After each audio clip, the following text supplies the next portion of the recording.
नमस्कार मित्रांनो, लग्नानंतर होईलच प्रेम या मालिकेच्या 28 सप्टेंबरच्या भागामध्ये मित्रांनो आजचा भाग त्यांनी खूप असा जबरदस्त आणि एकदम थ्रिलिंग असा दाखवलेला आहे। शेवटपर्यंत प्लीज बघत राहा। वसू आणि रम्याने मिळून परत असा गोंधळ मोठाच्या मोठा गोंधळ घालून ठेवलेला आहे। वसूने तर डॉक्टरांच्या मदतीने मिळून अगदी चक्कर येण्याचं नाटक करून सगळ्यांना हलवून ठेवलेलं आहे आणि डॉक्टर येऊन आता युगवरती निशाणा साधतात। म्हणजे हे सर्व काही वसूनेच ठरवलेलं असतं आणि त्यामुळेच आता युगचं ते मार्कशीट वगैरे सगळं काही असतं ते सगळ्यांच्या समोर येतं आणि मग घरामध्ये खूप मोठा असा तमाशा वगैरे होतो आणि त्यामध्येच आता युगवरती सर्वजण ओरडत असतात। त्यामुळे नंदिनी आता जे काही युगचं जे सिक्रेट असतं ते सगळ्यांच्या समोर सांगते आणि त्याच गोष्टीचा बरोबर फायदा उचलत रम्या आता स्वतःची आणि वसूवरची जी शिक्षा असते ती मानिनीकडून माफ करून घेते। आणि त्यानंतर नंदिनीने जेव्हा विचारलेलं असतं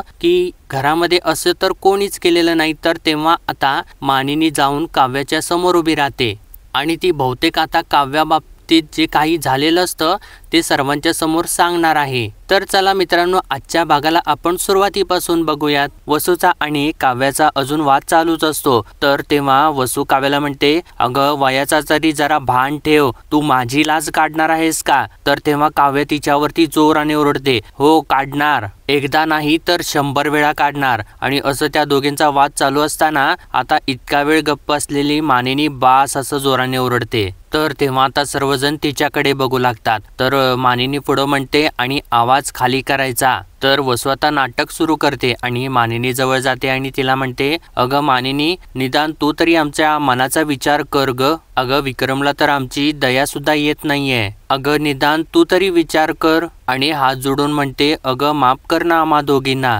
असं ती बोलायचा प्रयत्न करत असते तरी सुद्धा मानिनी मात्र तिचं काही ऐकून घ्यायच्या मनस्थितीतच नसते। तर वसुंधरा पुढं म्हणते, अगं मानिनी, मी हवं तर ना तुझ्या पाया पडते, पण माफ कर ना ग आम्हाला। अगं इतर कोणी कसंही वागलं ना तरी सुद्धा मी सहन करू शकते मानिनी, पण विक्रम मात्र माझ्याकडे नजर वर करून सुद्धा बघत नाहीये। असं म्हणून ती आता रडूच लागते आणि म्हणते, अगं त्यामुळे ना माझं काळीज पिळवटल्यासारखं होतं। अगं मानिनी, तुला जर ना माझ्यामध्ये एका क्षणासाठी जरी चांगुलपणा दिसला असेल ना तरी तो आठव आणि आम्हा दोघींना माफ कर। करशील ना ग माफ? सांग ना, करशील ना माफ? असं म्हणून ती हात जोडून उभीच असते। तर अजून सुद्धा मानिनी तिचं काही ऐकून घेत नाही आणि चक्क तिथून उठते आणि तिथून निघूनच जाते। तर तेव्हा वसू तिच्या मागे मागे जात असताना परत थांबते आणि आता ती नंदिनीवरती जोराने ओरडू लागते। म्हणते, झालं ना नंदिनी तुझं समाधान? झालं का समाधान? आधी तू विक्रमला माझ्यापासून इतकं तोडलंस की तो आता माझ्याकडे नजर वर करून सुद्धा बघत नाही। अगं मानिनी आणि मी ना या घरामध्ये मैत्रिणीच्या नात्याने राहत होतो, पण अगं आज तू तिलाही दूर केलेलं आहेस माझ्यापासून। असं ती जोराने तिच्यावरती ओरडत असते। अगं माझ्यापासून तू माझ्या जवळची एक व्यक्ती दूर केलेली आहेस नंदिनी। आणि ती पुढे खूप रागारागात तिला म्हणते, आता बघ मी तुझ्या जवळची एक व्यक्ती असं बोलत असताना तिला जोराची चक्कर येते आणि ती खालीच कोसळते। तर तेव्हा सर्वजण उठतात आणि तिला सावरतात आणि त्यानंतर आता ती बेशुद्ध झालेली असते आणि डॉक्टर तिला तपासायला आलेले असतात। आणि आता कोणाला माहिती ही खरंच बेशुद्ध पडलेली आहे का हे सुद्धा नाटक करत आहे। तर डॉक्टर मात्र तिला तपासायला आलेले असतात आणि आता रम्या सुद्धा नाटक करत असते। म्हणते, डॉक्टर काय झालेलं आहे माझ्या आईला? ती बरी आहे ना? सांगा ना डॉक्टर, काय झालेलं आहे तिला? तर तेव्हा डॉक्टर तिच्यावरती ओरडतात, म्हणतात, जरा शांत हो, मी तपासतोय ना। आणि तेव्हा आता नंदिनी सुद्धा काळजीने तिथे उभी असते। तर इकडे मात्र खाली आता मिथुन काकाला बरोबर कळालेलं असतं आणि तो मानिनीला सांगत असतो, काय नाही हो वहिनी, ही वसुताईंची सर्व काही जी चाललीत नाही नाटकच आहेत। तर मानिनी सुद्धा म्हणते, नाही मलाही असंच वाटतंय, आपण त्यांना माफ करावं, घरातली कामं करावी लागू नयेत म्हणूनच लढवलेली शक्कल असणार आहे ही। आणि आता अजून एक गोष्ट होणार, हे डॉक्टर आपल्याला विचारणार की वसुताई आणि रम्या या अशा कपड्यामध्ये का आहेत, म्हणजे आता घरातल्या सगळ्या गोष्टी बाहेर पडणार आणि जर यांना कळालं ना तर हे तर चिडणारच आहेत या दोघींच्या वरती। तर तेव्हा पार्थ विचारतो, पण मला एक गोष्ट कळत नाहीये की नंदिनी त्यांच्या खोलीमध्ये काय करतायत? तर मिथुन काका म्हणतो, अरे पार्थ, ती नंदिनी आहे आपली, तिला ना दुसऱ्याच्या बाबतीत वेडा वाकडा विचार करताच येत नाही। अरे तिला आपल्यासारखं तोडून वागता येत नाही आणि नका तिच्याबद्दल जास्त विचार करू आणि नका त्रास करून घेऊ. तर आता इकडे डॉक्टरांचं तपासून झालेलं असतं आणि डॉक्टर सांगतात हे बघा यांना थकव्यामुळे आणि ब्लड प्रेशर वाढल्यामुळे चक्कर आली असावी आणि शक्य तितकी काळजी घ्या यांची आणि खाण्यापिण्याची काळजी घ्या आणि महत्त्वाचं म्हणजे ना जास्तीत जास्त रेस्ट करायला सांगा असं त्यांनी सांगितल्यानंतर रम्या लगेचच नंदिनीकडे बघते आणि म्हणू लागते तुम्ही म्हणताय ते बरोबर आहे डॉक्टर, आईने रेस्ट घ्यायलाच हवी, पण आमच्या इथे आता ते किती शक्य आहे काय माहिती असं म्हणून ती आता नंदिनीला उकसवायचा प्रयत्न करू लागते. म्हणजे डॉक्टरांच्या थ्रू आता ती आपली शिक्षा कमी करायच्या प्रयत्नात असते. तर डॉक्टर लगेच म्हणतातच शक्य नाही म्हणजे काय, मला काही कळालं नाही. तर रम्या सांगू लागते डॉक्टर अहो आमचे हात तर दगडाखाली आहेत ना, आमच्या घरात आम्ही ना असं ती सांगणारच असते. तर तेव्हा नंदिनी एकदमच मध्ये म्हणते डॉक्टर आम्ही घेऊ त्यांची काळजी. तर डॉक्टर तिला म्हणतात बरं बरं ठीक आहे असं ते बोलत असतात. इतक्यातच खालून मानिनी नंदिनीला हाक देते. तर तेव्हा नंदिनी आले आले असं म्हणून तिथून त्यांना सांगून खाली निघून जाते. तर आता नंदिनी खाली गेल्या गेल्या वसू लगेचच उठून बसते. म्हणजे मित्रांनो आता मगाशी म्हटल्याप्रमाणे वसूने हे सर्व काही नाटकच केलेलं असतं आणि आता वसू उठून बसते आणि हसू लागते. तर तेव्हा रम्या सुद्धा हसत असते आणि मित्रांनो चक्क आता इथे डॉक्टर सुद्धा या दोघींना सामील झालेले असतात आणि डॉक्टर सुद्धा हसू लागतात. तर डॉक्टर वसूला म्हणतात अहो वसूताई काय नाटक करता हो तुम्ही, एखाद्या मालिकेमधल्या एखाद्या विलन सारखा इतका चपखल अभिनय करताय तुम्ही की समोरच्याला कळतच नाही की हे नाटक चाललंय की खरोखर आहे असं म्हणून ते तिघे परत हसू लागतात. तर डॉक्टर पुढे म्हणतात अहो क्षणभर मी विचारतच पडलो की एखादं इंजेक्शन द्यावं लागतं की काय. तर वसू म्हणते अहो डॉक्टर असा चपकल अभिनय करावा लागतो कधी कधी, नाहीतर गोष्टी आपल्या बाजूने कशा वळवता येतील नाही का. तर रम्या सुद्धा म्हणते अगदी करेक्ट आहे. तर वसू पुढे म्हणते या असल्या घाणेरड्या कपड्यांची ना मला सवय नाही करून घ्यायची, मला ना माझी ही दशा बदलायची आहे, या अवस्थेची सवय लावून घ्यायची नाहीये मला.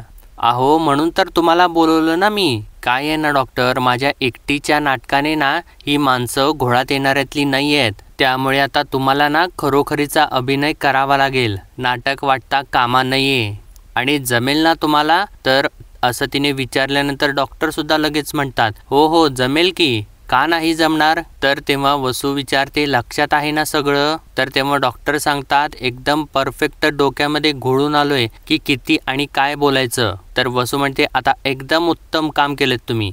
तर वसू पुढे सांगू लागते रम्या ना तुम्हाला योग्य वेळी इशारा करेल, तिने इशारा केला की लगेचच घरामधून निघून जायचं. बॉम्बच्या वातीला ना जळती अगरबत्ती लावायचंच काम आहे तुमचं, ते झालं ना की मग निघून जायचं आणि बाकी पुढे काय करायचंय ना ते आम्ही दोघी बघू असं म्हणून ती आता रम्याकडे बघून हसत असते आणि त्यानंतर म्हणते अहो बघत काय बसलाय, निघा जा खाली, कामाला लागा दोघे सुद्धा असं तिने सांगितल्यानंतर डॉक्टर आणि रम्या उठतात आणि तिथून खाली जातात. तर वसू मात्र चांगली हसत असते कारण तिचा डाव मात्र एकदम सक्सेसफुल होताना तिला वाटत असतो. तर आता इकडे डॉक्टर खाली आलेले असतात आणि सर्व काही या सगळ्यांना सांगतात. तर पार्थ म्हणतो असं आहे का डॉक्टर सगळं काही आता, म्हणजे तो त्यांना सांगत असतो की वसू आत्या आणि रम्या या कपड्यामध्ये का आहेत. तर मानिनी आता चहा आणायसाठी आतमध्ये जाते. तर डॉक्टर म्हणतात फारच विचित्र वागणं आहे वसुताईंचं हे, म्हणजे वसुताईंसारख्या डिग्निफाय माणसानं असं वागावं का. तर मिथुन काका म्हणतो अहो डॉक्टर साहेब काय बोलावं तेच काही कळत नाहीये,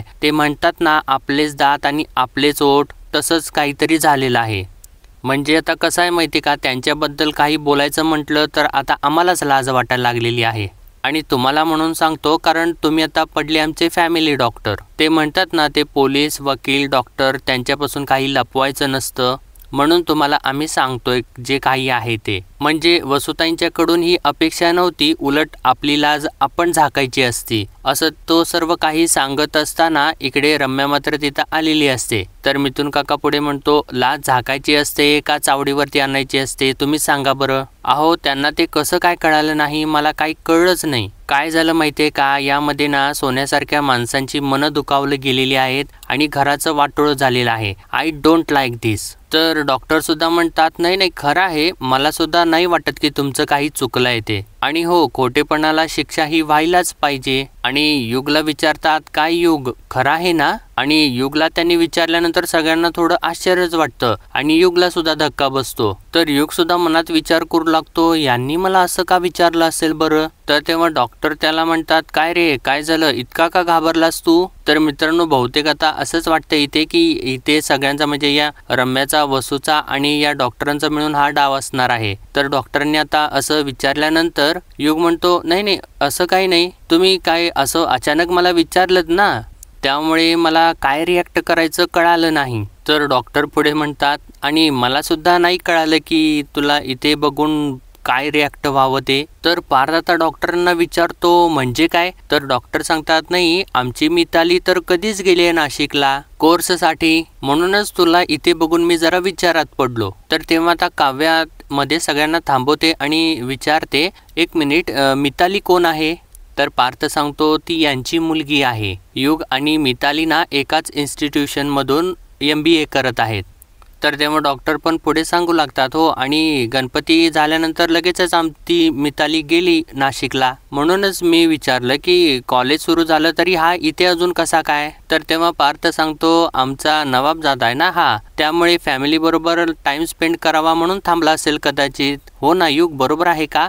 तर तेव्हा युग म्हणतो अरे नाही दादा नेक्स्ट वीकला मी जाणार आहे कॉलेजला. तर तेव्हा तर डॉक्टर मात्र काही थांबायचा विचारच करत नाही, कारण त्यांचं तर सगळं काही ठरलेलं असतं. आणि ते आता युगला पुढे विचारतात मग रिझल्ट काय लागलाय तुझा. तर युग आता खोटं सांगतो नाही रिझल्ट अजून लागलेला नाहीये. तर तेव्हा डॉक्टर म्हणतात अरे असं कसं, आमची मिताली जेव्हा गणपतीमध्ये आली होती ना तेव्हाच रिझल्ट घेऊन आली होती ती. तर असं त्यांनी सांगितल्यानंतर मात्र आता युगचं पितळ उघडं पडतं आणि ते सगळ्यांना धक्काच बसतो. आणि युग मात्र आता त्याच्या चेहऱ्यावरती ते स्पष्ट जाणवू लागतं. आणि आता इकडे दुसरीकडे रम्याने जो डाव खेळून ठेवलेला असतो त्याचं ते मार्कलिस्ट वगैरे जे असतं ते चुरगाळून टाकलेलं असतं. तर बहुतेक आता ते मानिनीला दिसणार आहे, कारण मानिनी इथे स्वयंपाकघरामध्ये चहा करायसाठी आलेली असते. आणि आता रम्याबरोबरच जराशी आडोशाला जाऊन मानिनी आत काय करते ते बघू लागते. आणि मानिनी नेमकी आता त्या तिथे कचऱ्याजवळ जाते, म्हणजे ते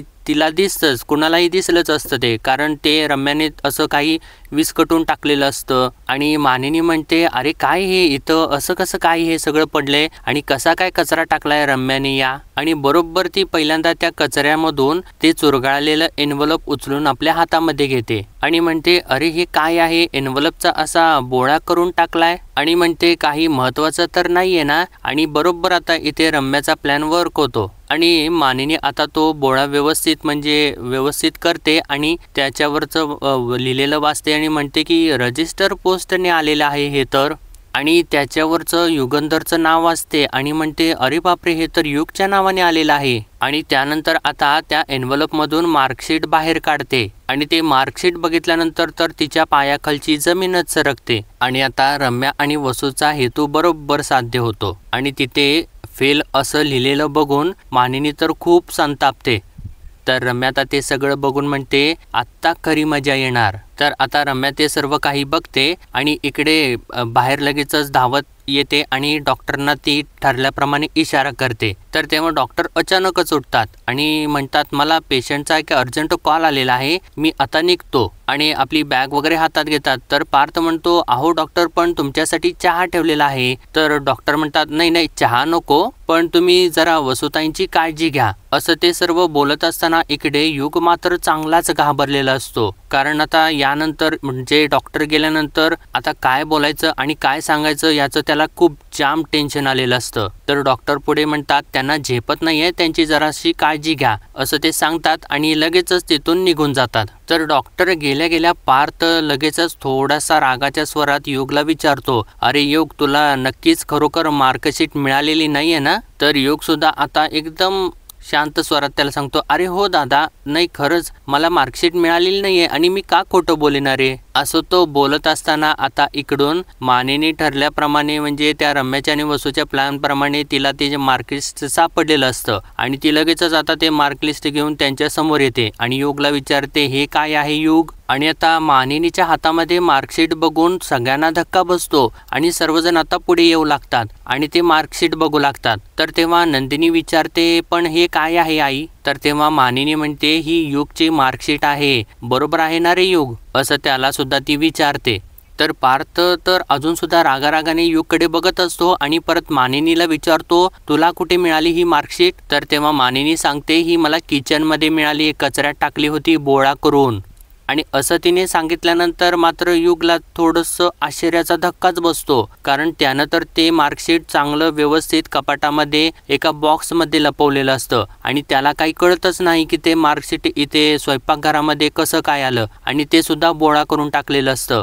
आणि आता मानिनी बरोबर रम्याला म्हणते अगं रम्या कुठली गोष्ट केर काढताना कचऱ्यामध्ये टाकावी हे कळत नाही का ग तुला, अगं एवढी सुद्धा समज नाही का तुला. तर पार्थ आता खूप रागाला येतो आणि मानिनीच्या हातामधून ते मार्कशीट घेतो आणि युगवरती ओरडू लागतो. त्याला म्हणतो तुला आत्ताच विचारलं होतं ना की मार्कशीट तुला मिळाली आहे का नाही मिळाली, आणि तू काय म्हणालास की नाही मिळाली. अरे खोटं बोलायला लाज नाही वाटत का, ही मार्कशीट आहे ना, असं तो ओरडा लागल्यानंतर युगच्या डोळ्यामधून पाणी येऊ लागतं. तर काव्या आता पार्थला म्हणते पार्थ जरा ऐका ना प्लीज, जरा शांतपणाने बोला, आपण जरा शांतपणाने बोलूयात. तर मानिनी आता काव्याला ओरडते, म्हणते काव्या तू दोन भावांच्या मध्ये बोलू नकोस, थांब.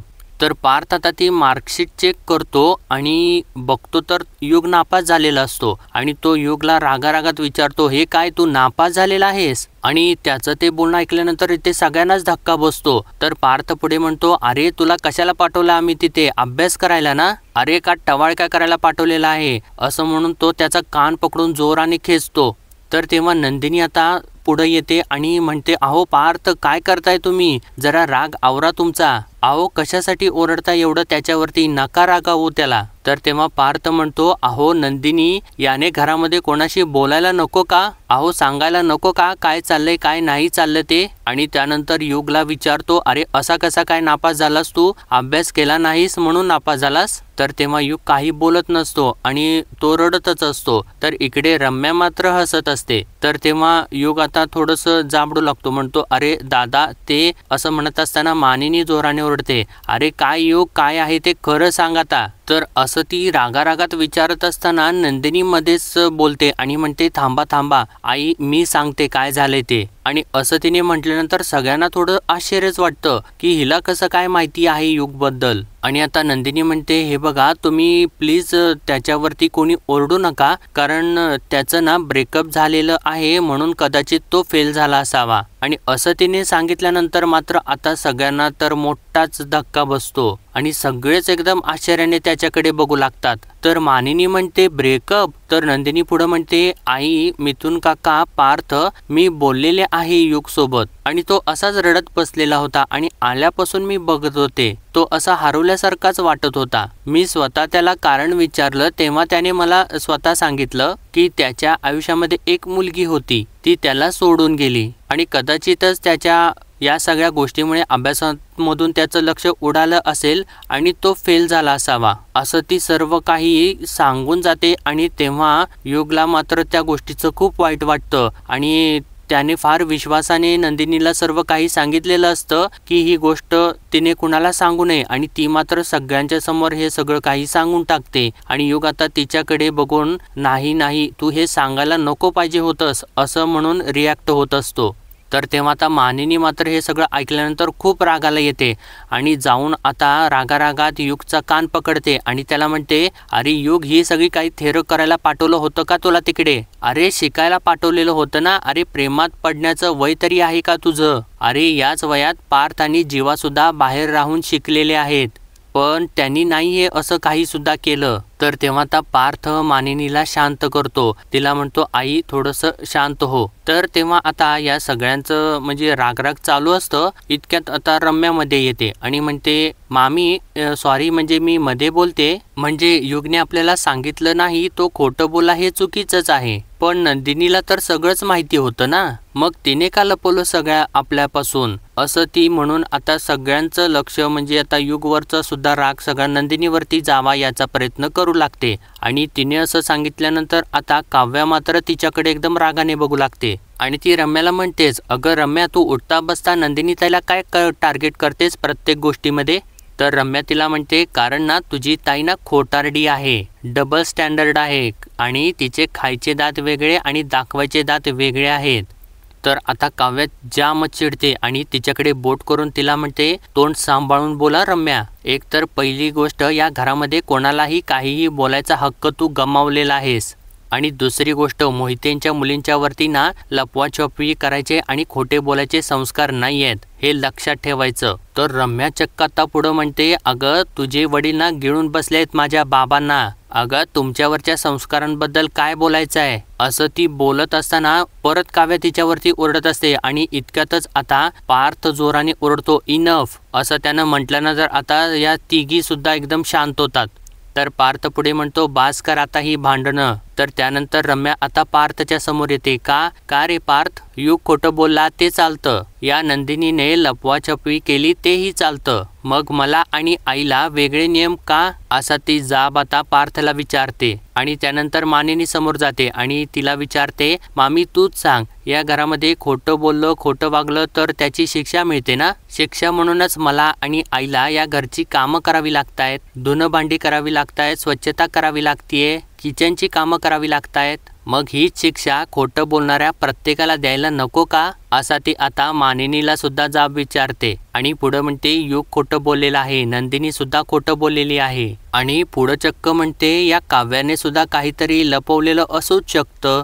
आणि असं तिने म्हटल्यानंतर आता सगळ्यांना धक्काच बसतो आणि काव्या मात्र शांत असते. तर रम्या पुढं मानिनीला म्हणते, तेव्हा खोटं बोलणाऱ्या प्रत्येकाला शिक्षा दे, नाहीतर आमची शिक्षा रद्द कर मामी, असं तिने म्हटल्यानंतर आता मानिनी मात्र तिच्याकडे धक्क्यानेच बघते. तर पार्थ मात्र आता रम्यावरती ओरडतो, म्हणतो, अगं रम्या, चूक आणि अपराध याच्यामध्ये फरक असतो, तू आणि वसवात्याने काय केलेस हे मला परत परत बोलायला लावू नकोस.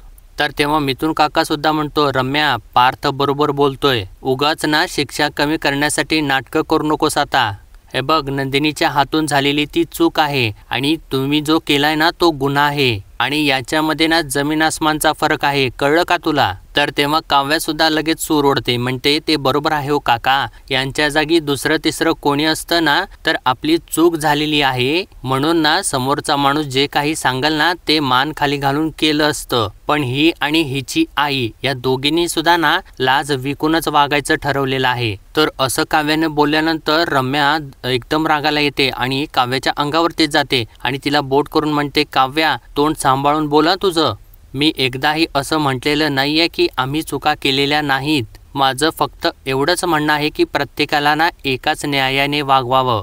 तुझ्या बहिणीने खोटेपणा केलेला आहे ना, मग ना तिला शिक्षा ही व्हायलाच हवी. तर तेव्हा काव्या आता तिला रागारागात विचारते, काय खोटं बोललेली आहे ती, काय लपवाछपवी केलेली आहे नंदिनी ताईने? आणि नंदिनीला विचारते, नंदिनी ताई, युग फेल झालेला आहे हे तुला माहिती होतं का? तर तेव्हा नंदिनी म्हणते, नाही, मला तर माहिती नव्हतं. तर काव्या लगेच रम्याला म्हणते, नव्हतं माहिती, आता बोल. आणि राहता राहिला प्रश्न ना युगच्या ब्रेकअपचा. नंदिनी ताईने सांगितल्याप्रमाणे युग एक दिवस रडत होता, घरात आल्यापासून तो ऑफ वाटत होता. एक दिवस नंदिनी ताईने त्याला विचारलं, तुला काय होतंय? तो बोलला तरी किमान की माझं ब्रेकअप झालंय म्हणून, नाही तर कसं कळालं असतं आपल्या सगळ्यांना? आणि मुळात ना ती नंदिनी ताई आहे, योग्य वेळ सांगून बघून ना सगळ्यांना तिने सांगितलं असतं. याचा अर्थ तिने ही गोष्ट लपवलेली आहे असा अर्थ होत नाही रम्या. आणि एक गोष्ट लक्षात ठेव रम्या, ज्या लपवाछपवीमुळे, ज्या खोट्यामुळे ना नाती उद्ध्वस्त होतात, घरं उद्ध्वस्त होतात, विश्वास तुटतो, अशा खोट्याला किंवा अशा लपवाछपवीला कुठेही माफी नसते जी तुम्ही केलेली आहे, असं ती बोट करूनच आता तिला म्हणते. तर तेव्हा आता मानिनी मात्र गप्प असते, पण रागारागाने ती काव्याकडेच बघत असते, कारण तिच्या नजरेत सुद्धा तिने तोच गुन्हा केलेला असतो. आणि तिला तो क्षण सुद्धा आता आठवू लागतो ज्यावेळेस काव्याने तो फोटो जाळायचा प्रयत्न केलेला असतो आणि मानिनीने तिथे पोचून तो फोटो जाळण्यापासून थांबवलेला असतो आणि तिला एक कानाखाली मारून तिला म्हणालेली असते की पुरावे जाळून सत्य लपत नाही, तुझं प्रेम प्रकरण अजूनही चालू आहे. आणि आता ती गोष्ट आठवल्यानंतर मानिनी परत तिच्याकडे रागारागात बघतच असते. तर तेव्हा आता रम्या मानिनी जवळ येते आणि तिला म्हणते, मामी तू आज मला मारलंस झोडलंस ना तरी सुद्धा चालेल, पण आज ना मला योग्य न्याय हवा आहे मामी. तुला या घरामध्ये कोणाचं काय चालू आहे सगळं माहिती असतं ना, मग ना तू स्वतःला विचार आणि मग मला सांग, आमची शिक्षा रद्द करतेस की बाकी सगळ्यांना शिक्षा भोगायला लावतेस. असं तिने मानिनीला प्रश्न केल्यानंतर मानिनी मात्र शांत असते आणि ती विचारातच पडते. तर बाकी सर्व सुद्धा आता मानिनीकडेच लक्ष देऊन बघत असतात. तर रम्या परत तिला विचारते, बोल मामी बोल लवकर, काय ठरवलेलं आहेस तू? अगं तू तरी न्यायाने वागणार आहेस का? तुझ्या मुलांसाठी आणि तुझ्या सुनांसाठी वेगळा न्याय आणि आमच्यासाठी वेगळा न्याय करून दुजाभाव करणार आहेस तू? असं ती विचारत असताना आता मानिनीच्या डोळ्यामधून तर मित्रांनो पाणी येऊ लागतं. तर रम्या पुढं सारखं म्हणते, बोल मामी काय करणार आहेस, बोल बोल पटकन. तर आता मात्र मानिनीचा नाईलाज होतो आणि ती एकदमच ओरडते, ठीक आहे केली तुमची शिक्षा माफ. तर असं मानिनीने म्हटल्यानंतर आता सगळ्यांना मात्र धक्का बसतो आणि सर्वजण धक्क्यानेच तिच्याकडे बघत असतात. पण मानिनीने मात्र वेगळ्याच कारणासाठी यांची शिक्षा माफ केलेली असते, कारण तिला वाटत असतं की इथे काव्या मात्र यांच्यासारखीच दोषी आहे. तर मित्रांनो आजच्या भागामध्ये एवढंच आणि बघूयात आपण पुढील भागामध्ये काय होणार आहे ते. मानिनी सांगू लागते की मला खरंच कळेनासं झालेलं आहे की या घरामध्ये कोण खरं आहे आणि कोण खोटं आहे. प्रत्येकाला या घरामध्ये लपवाछपवी करायचीच आहे आणि प्रत्येकाचं आपापलं असं एक सिक्रेट आहे असं म्हणून ती रडत असते. तर तेव्हा नंदिनी मानिनीला विचारते, पण आई काय बोलताय तुम्ही, हे इथे कोण लपवाछपवी करतय? असं तिने विचारल्यानंतर आता मानिनी मात्र काही न बोलता जाऊन काव्याच्या समोर उभी राहते आणि तिच्याकडे एकसारखी बघू लागते. तर तेव्हा आता काव्या मात्र आपली नजर खाली ठेवते आणि परत ती मानिनीकडे बघते आणि सर्वजण आता काव्याकडेच बघत असतात. तर मित्रांनो आता मानिनी काव्याचं जे काही आहे ते सगळ्यांच्या समोर उघडपणाने सांगणार का, हे आपल्याला येणाऱ्या एपिसोडमध्ये कळेलच. तोपर्यंत आपल्या व्हिडिओला लाईक शेअर आणि सबस्क्राईब नक्कीच करा.